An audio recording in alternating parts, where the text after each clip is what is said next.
Yoo beeytan naa himaa yabootii humaatun na dibdee baasni baranaati. Yoo beeytan naa himaa yabootii humaatun na dibdee baasni baranaati. Ijjachuun dadhabne ijjannee dhaabbanne midhaan mana guutee beeloynee agabne dunyaa keesha guutuu abituu dadhabne dunyaa dhabnee fillee jiruun nurraa nafne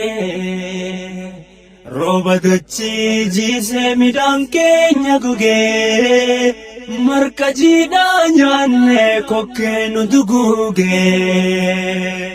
kafee nu dheeysee kadinne nu siiqee kan feene nu jaare kanu jaarre diigee waan hima wallaalle waani bara kanaa takkaa hin mudanne waa rakkoo akkanaa. Manguddoos gaafanne seenaallee qoranne baasata baranaa hayyoon nagee faarsu shororkaan himame akka namni laawaa mirgisaa dhiibame akka bineensa hamaa itti tilliname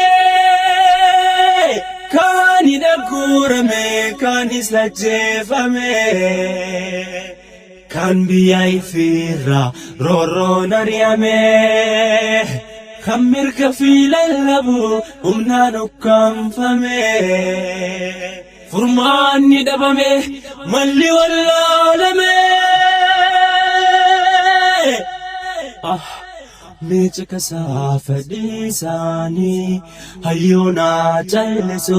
dureessi sammuudha doofaanaa dubbatu isatu hayyoodha aalimni haa qotu ganda ifii taa'ee jazbaa waan mooyu abbaa aangoo ta'ee afaaniin callisa gurra nunduuchinaa nutu sinii beeka mirgan gaafatinaa hidhaa fi ajjeecha humaan ceelawinaa shira teenya cufaa takkaa hin arginaa usaa ukkaamama humaan dubbatinaa amiin ja'a fudhaa tanuun dhuftu fitnaa jechaa yoo nu gorsan